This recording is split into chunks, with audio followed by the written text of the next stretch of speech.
সকালের জলখাবার হোক বা স্কুল কলেজের টিফিন, এছাড়া একদিন নিজেরা ভাত স্কিপ করে এই খাবারটি অবশ্যই খেতে পারেন।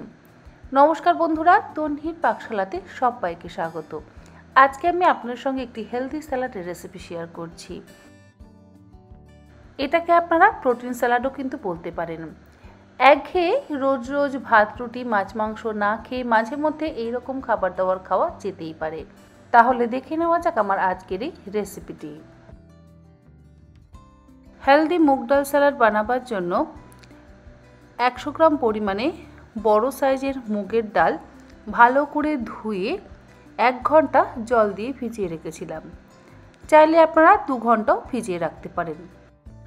ডাল ভিজে যাওয়ার পর এক্সট্রা জলটা ঝরিয়ে নিয়ে ডালটাকে সেদ্ধ করতে হবে।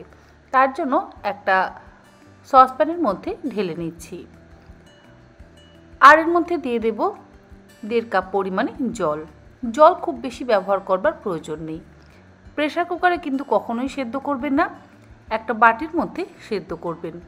1/2 চা চামচ লবণ দিয়ে দিলাম। গ্যাসের ফ্লেমটাকে হাইতে করে দিয়ে মিনিট 3 সেদ্ধ করতে হবে। খুব বেশিক্ষণ কিন্তু সেদ্ধ করবার প্রয়োজন নেই, কারণ ডাল আমরা অলরেডি 1 ঘন্টা ভিজিয়ে রেখেছিলাম। ডালটা সেদ্ধ হতে হতে স্যালাডে ব্যবহার করবার জন্য একটা শসা কেটে নেব। মিডিয়াম সাইজের একটা শসার খোসা ছাড়িয়ে নিয়ে চৌকো টুকরো করে কেটে নিচ্ছি। আপনারা চাইলে এখানে 2টো মিডিয়াম সাইজের শসাও কিন্তু ব্যবহার করতে পারেন। ডালের পরিমাণ বাড়িয়েও দিতে পারেন। যা যা উপকরণ আমি ব্যবহার করব সেই উপকরণ দিয়ে আমি যে পরিমাণে বানাচ্ছি তাতে মোটামুটি 3 জন পেট ভরে খেতে পারবে। আর আপনারা যদি একটু বেশি পরিমাণে বানাতে চান তাহলে শসা, মুগ ডাল বা অন্যান্য উপকরণের পরিমাণ অবশ্যই একটু বাড়িয়ে দেবেন, তাহলে পরিমাণে বেড়ে যাবে আর মাথা পিছু আরও 2-3 জন খেতে পারবে। এটা কিন্তু ভীষণই স্বাস্থ্যকর, ভীষণই উপকারী। শসা টুকরো করে কেটে নেওয়া হয়ে যাওয়ার পর এই স্যালাডে ব্যবহার করবার জন্য একটু ধনেপাতা কুচিয়ে নেব।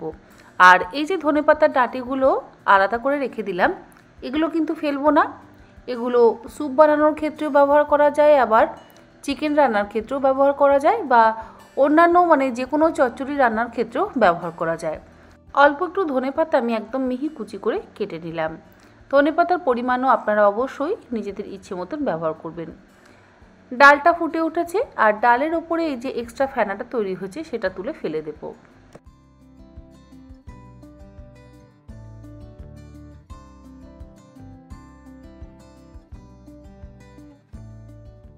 আর এই ডালটা কিন্তু খুব বেশিক্ষণ সময় ধরে সেদ্ধ করবার একেবারে প্রয়োজন নেই।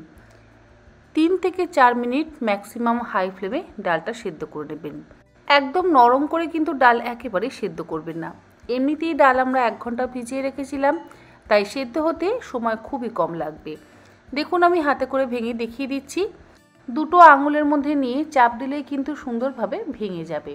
ঠিক এই রকম করে ডালটা আমাদের সেদ্ধ করে নিতে হবে। ডাল সেদ্ধ হয়ে যাওয়ার পর গ্যাসের ফ্লেমটাকে বন্ধ করে দেব আর এক্সট্রা জলটা ফেলে দেব। এক্সট্রা জলটা রাখবার একেবারেই প্রয়োজন নেই। আমি একটা ছাঁকনির মধ্যে নিয়ে এক্সট্রা জলটাকে ঝরিয়ে নিচ্ছি।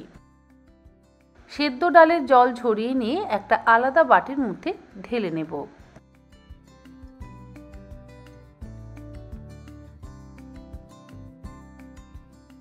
এরপরে এর মধ্যে একে একে দিয়ে দেব টুকরো করে কেটে নেওয়া শসা, ধনেপাতা কুচি,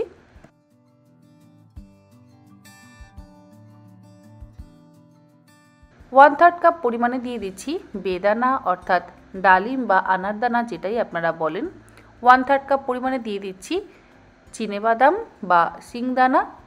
1/4 চা চামচ পরিমাণে দিয়ে দিচ্ছি বিট লবণ। বিট লবণ কিন্তু অবশ্যই ব্যবহার করবেন। 1/4 চা চামচ পরিমাণে দিয়ে দিচ্ছি চাট মশলা।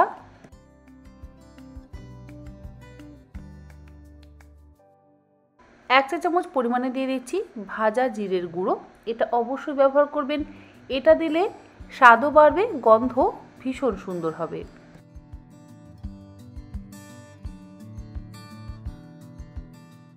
আর দিচ্ছি স্বাদ অনুসারে লবণ। এই সমস্ত কিছু একসাথে এবার মাখিয়ে নেব। আপনারা চাইলে এর মধ্যে সেদ্ধ আলুরও ব্যবহার করতে পারেন, আবার চাইলে সেদ্ধ মটরশুঁটি বা সেদ্ধ সুইটকর্নেরও ব্যবহার করতে পারেন। যদি আপনাদের এর মধ্যে কার্বস খেতে ইচ্ছে হয় তাহলে আপনারা একটা আলু ব্যবহার করবেন, খুব বেশি আলু কিন্তু ব্যবহার করবেন না। যাই হোক, সমস্ত কিছু একসাথে ভালো করে মেখে নিচ্ছি। এর মধ্যে আমি কিন্তু পেঁয়াজের ব্যবহার করলাম না। মুগ ডালে আমার মনে হয় পেঁয়াজটা ব্যবহার করবার প্রয়োজন পড়ে না, তবে আপনাদের যদি ইচ্ছে হয় আপনারা ছোট একটা পেঁয়াজ একদম মিহি কুচি করে অবশ্যই ব্যবহার করতে পারেন। কিন্তু আবারও বলছি, আমার মুগ ডালে খুব একটা পেঁয়াজের পছন্দ হয় না। যাই হোক, একটা স্যালাড ড্রেসিং তৈরি করে নেব। তার জন্য একটা তড়কা প্যানের মধ্যে দিয়ে দিলাম জাস্ট হাফ চা চামচ পরিমাণে সাদা তেল। তেল গরম করে নেওয়ার পর দিয়ে দিচ্ছি এর মধ্যে ফোড়নে 1/4 চা চামচ পরিমাণে গোটা জিরে, 1 চা চামচ পরিমাণে মিহি করে কুচিয়ে নেওয়া আদা, 2টো মিহি করে কুচিয়ে নেওয়া কাঁচা লঙ্কা। কাঁচা লঙ্কার পরিমাণ নিজেদের ইচ্ছে মতন ব্যবহার করবেন। যদি বাচ্চাদের খাওয়ান তাহলে ঝালটা একটু বুঝে ব্যবহার করবেন। আর দিয়ে দিলাম ফ্রেশ কারি পাতা, মোটামুটি 15 থেকে 20টা ফ্রেশ কারি পাতা ব্যবহার করছি।